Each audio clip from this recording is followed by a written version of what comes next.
Legendia and Energylandia are two of the most prominent theme parks in all of Poland. Legendia is located in downtown Warsaw, near Katowice, and it's one of the country's oldest parks, opening in 1956 as Slaskie Wesole Miasteczko. However, this park has undergone a massive transformation in recent years. The park has invested more in themed experiences, and this shift is what triggered the park's name change to Legendia in 2017. So is the park worth visiting today? Find out in this review of Legendia. Few parks that have been around as long as Legendia have had such a seismic shift in just a few seasons. Prior to 2000, Legendia had barely any attractions and zero roller coasters. In the 1.5 decades that followed, Legendia started adding more rides, a lot more rides. Many of these attractions were portable or relocated attractions. While they did dramatically improve the quantity of the park's offerings, the quality felt more like a permanent carnival than a true amusement park. Then in the past 5 years, Legendia has really elevated their game. Their new additions have been accompanied by nice landscaping and small themed areas to boost the overall atmosphere and ambiance of the park. And the park went one step further. They started renovating their prior attractions, giving them all new names, paint schemes, and theming to better tie in with the overall park. This facelift was so severe that it triggered the Polish park to change their name from Slaskie Wesole Miasteczko to Legendia, and the name change was well earned. The only weird thing still remaining is that the park has several standing but not operating attractions such as Scary Toys Factory roller coaster and the crazy Circus Hoppala flat ride. Not only does much of the park feel fresh between the new additions and renovations, but it looks beautiful as a whole. I love how the park is set around a central lagoon. It creates some awesome vantage points, particularly of Lech Coaster and the massive Legendia Flower Ferris wheel. And then you have the kinetic energy of the city along the outskirts.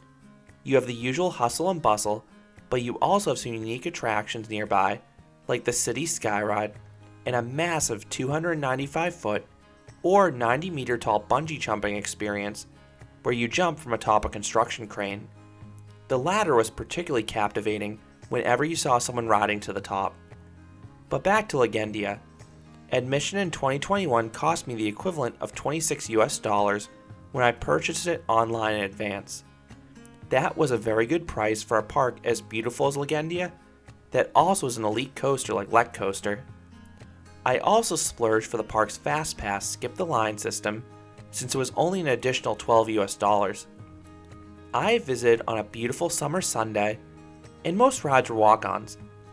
In fact, the lack of crowds was actually an issue on my early rides on Lech Coaster.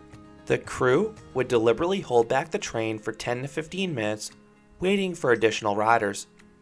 A few other rides did this tactic as well. If a ride had a full train load of people waiting, the crew would load and dispatch trains fairly quickly. The Fast Pass came most in handy for Lech Coaster once that ride built a steady 15 to 20 minute wait later in the day. I was basically able to board every other train for Lech Coaster. It also came in handy for the low capacity Dream Hunter Society roller coaster, which had a steady half-hour wait all day. And it also worked for the water rides, which had posted 30 to 60 minute waits due to the warm weather. One other operational note is that Legendia has delayed openings for some rides and early closures for others. The park had a sign at the end of Main Street on the day I visited informing all guests which rides were affected, so be sure to check this out when you visit. Moving on to the ride lineup in detail, Legendia currently has 3 operating roller coasters. The 4th in Scary Toys Factory has been closed for the past 2 years, and this Cyclone coaster was also closed for a year straight from late 2018 through mid-2019 before that. But really, it's a redundant attraction, considering Dream Hunter Society is a near identical Cyclone coaster, literally on the opposite side of the park. Dream Hunter Society is the park's tamest roller coaster, and it is pretty surprising that Legendia no longer has a true kiddie coaster, but Dream Hunter Society is a fairly mild experience suitable for families and younger riders.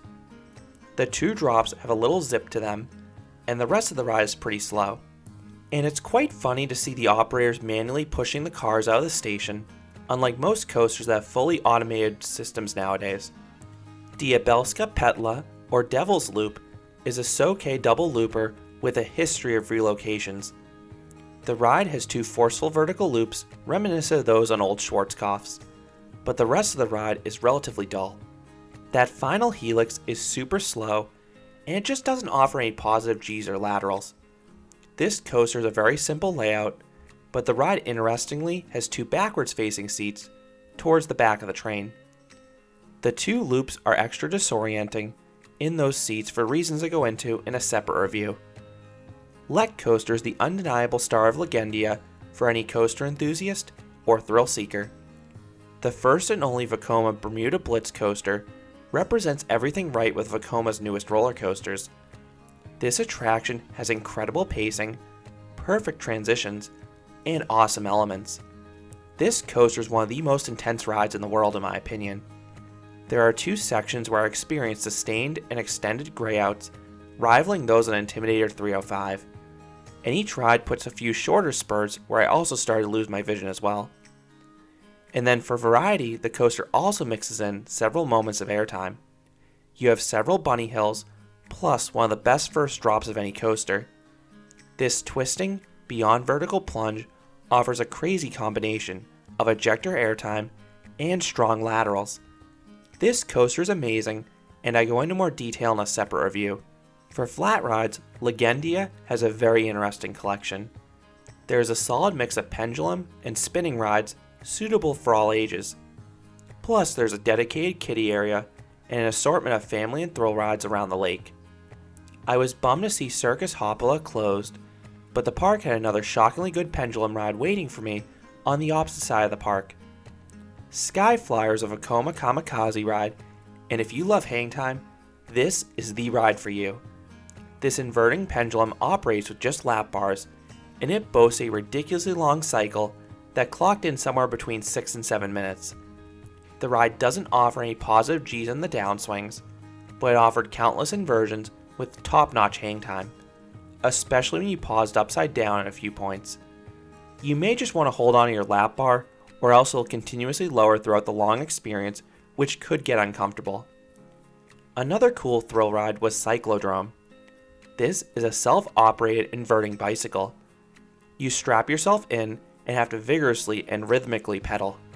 It required a good amount of effort and technique, but was super rewarding to finally get that inversion.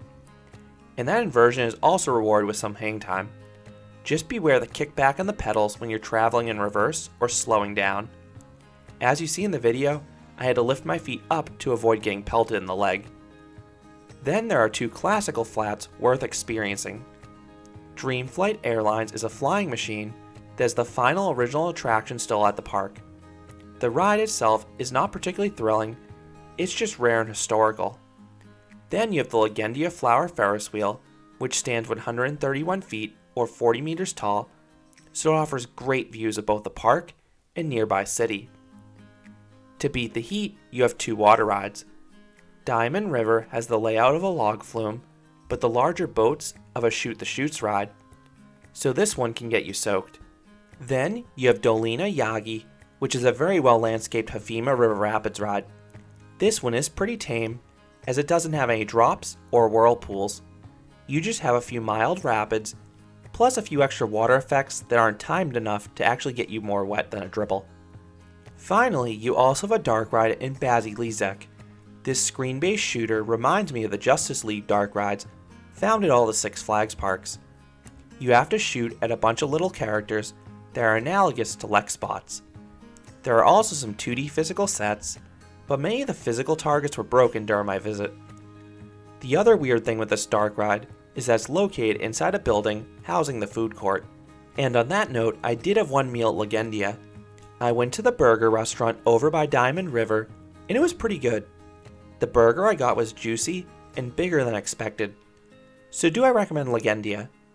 I think Energylandia is the best park in Poland because of the extra quantity and quality of the offerings there, but Legendia is still a solid park worth checking out. It has a quainter, more relaxed feel with something for everyone. And Lech Coaster is a world-class experience that would fit in at any thrill park worldwide. You could easily spend a full day at this park rerouting things, but it is possible to experience Legendia's signature attractions in just a half day. So those are my thoughts on Legendia, the fun amusement park in Poland. What are your thoughts on this park? Have you been there? I would love to hear your thoughts about this Polish park down in the comments. If you enjoyed this review, I'd appreciate it if you gave this video a like, and you considered subscribing, because there'll be a lot more roller coaster amusement park videos here at Canopy Coaster. Thanks for watching.